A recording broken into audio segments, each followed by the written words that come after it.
You know, when I look around at all the entrepreneurs who are grinding it out, spending 70 to 80 hours per week growing their business, you have to ask yourself the question, at what cost?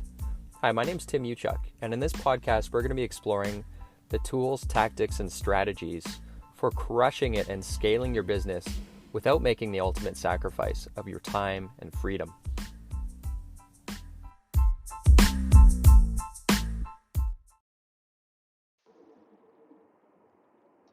Hey, what's up, guys? Tim Uchuk here. Just hopping on real quick on my way to Costco. Quick mid-afternoon run, so I thought I would hop on. I wanted to share something, a memory I had actually yesterday around something I learned years ago that really helped me. It was like a paradigm shift moment for me. It helped me to get really good, or a lot better at least, at delegating, at empowering my teams, and at defining and clarifying projects. So things that I wanted to work on, especially when I was involving other team members. And it's a term that is used, and I don't want to scare you away using a manufacturing or design term, because there's a really important and powerful connection here that will apply to, I don't care what industry or business you're in. This is a really important way of thinking about delegating with guardrails, setting up defining projects with guardrails, meaning that you're going to get alignment, everybody rowing in the same direction. So if you've listened to past episode where I've talked about a strategy when you're setting up either a delegation, something you want to hand off with confidence, or a project, maybe it's an objective for your quarter. There's two things that I've talked about previously that help with this. Thing number one is to create a definition of done. In other words, these things need to be true in order for us to all agree that we have passed the goal line. This thing is done. This project's done. And the easiest example I can give of a definition of done is, imagine you're setting up a project and you're just listing a bunch of bullets that your future you is saying, okay, these things are true. Project was a success. Think about a wedding. So when you have a definition of done for a wedding, it would be, we have found and secured and booked a venue in a certain city.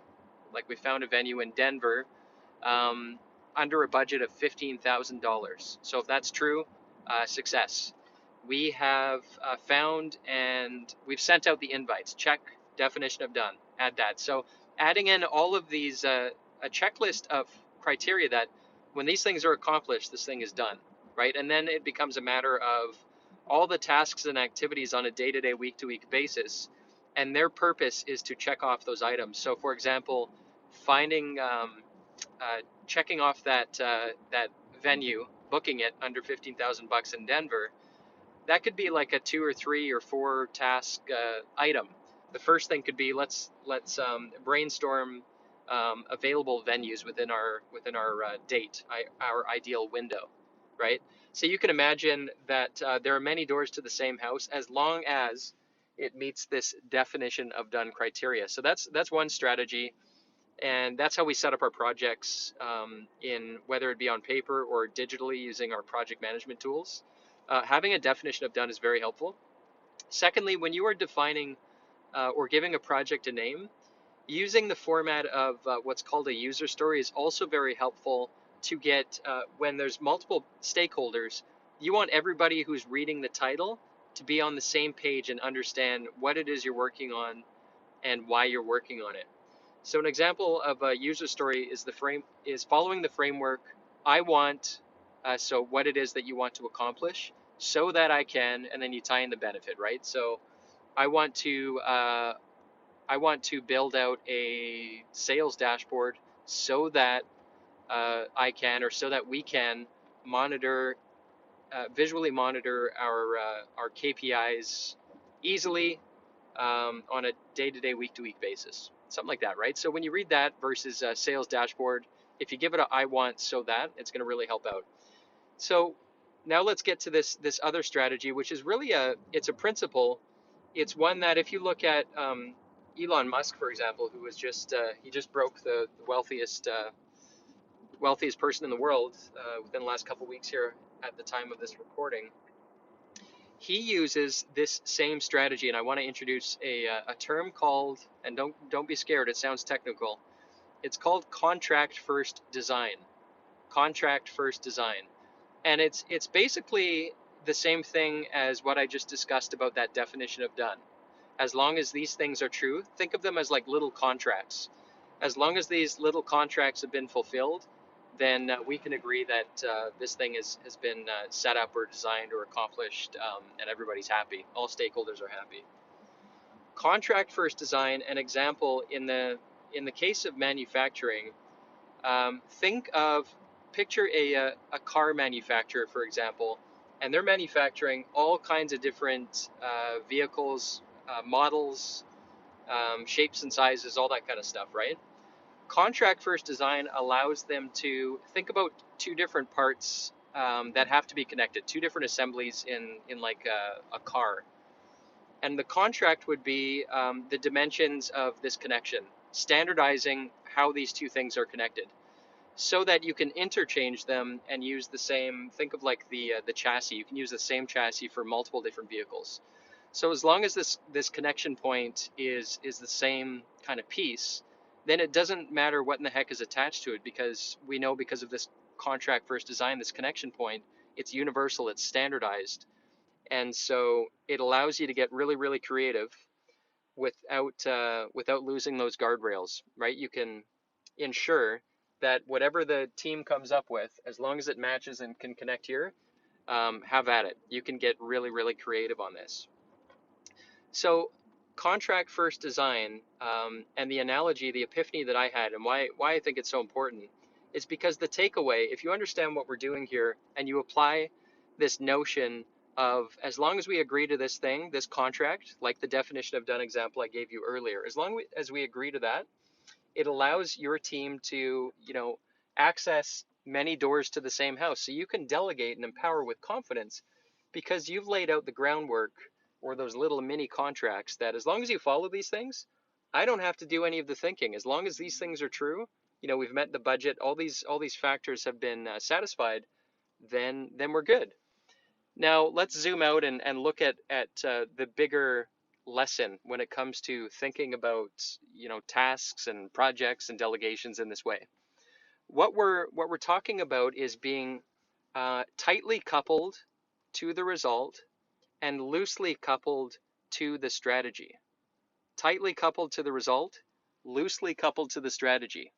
Said another way is, I don't care how this is done, as long as these things are true. As long as these criteria are satisfied, I don't care how this is done.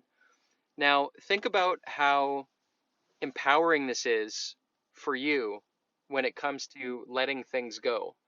You're setting up the guardrails, which empowers your team to make some decisions, use their creativity, unlock their thinking, and you feel safe and confident because you've laid out the guardrails, the bumper rails. It's like when you're bowling and you have those little inflatable rails in the gutter, right?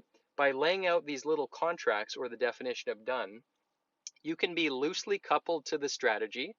So another way of thinking about it is, if you want to drive to Seattle, there's many different roads you can take there. And so your criteria is, I don't care how you get there, as long as you get there. So that's another way of putting, you're tightly coupled, you're tightly connected to the result, you're loosely coupled to the strategy or the path that they take to get there. And you can do this by thinking through these contract first design, definition of done, and ultimately what you want to have in place. This is we zoom out even further. There's a theme here when it comes to systemizing your business. You are creating ultimately a results only work environment, which allows you to, measure the results, look at your KPIs, and set up systems and structures so that you don't have to pay attention to all the minutia, all the little moving pieces and parts. The habits and behaviors will change and shift and adapt according to the results that are important. So for example, there you're looking at your sales team. When you lay out and you measure on a weekly, remember, what gets measured improves, what gets measured and reported improves exponentially.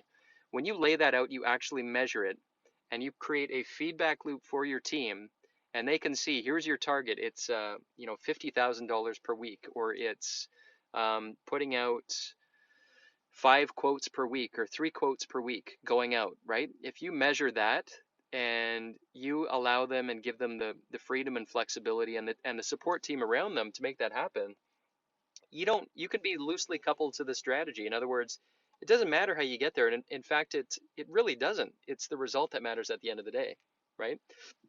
And another example of that is if you've ever had a team member who, that you had to reach out to a customer or somebody else to get some sort of response or an answer, and they send out the email and think their job is done. We've sent it out. I'm done. I am now. I can be relieved of this responsibility. Well, no. The result we're after there is to actually get a hold of this person, which means you might have to send a carrier pigeon or pick up the phone.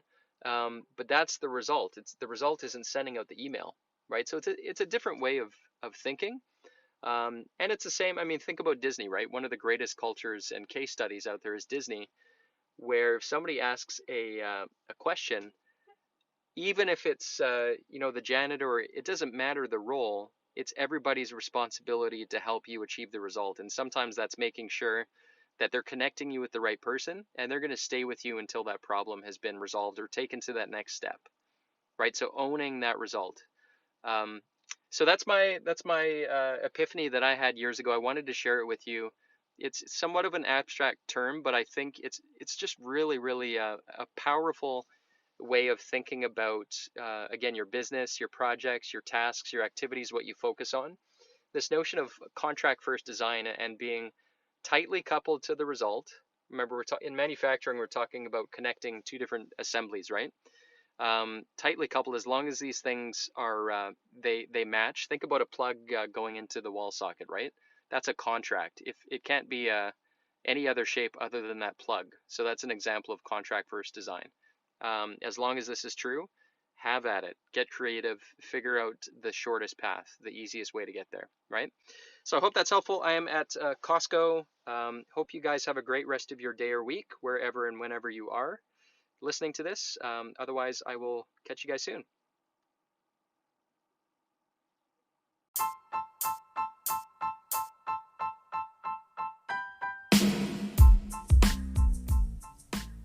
Hey, Tim Uchuk here, and real quick, if you enjoyed this podcast episode, if you could take a couple quick seconds to give it a rating, it would be very much appreciated. And secondly, if you're looking for more tools and strategies on how you can crush it in life and business, just head on over to bookwithtim.com, where I've put together a free case study which shows you how to unlock unprecedented freedom today by using the 2 power levers. Just head on over to bookwithtim.com. Until next time, wishing you success and freedom in your business. Cheers.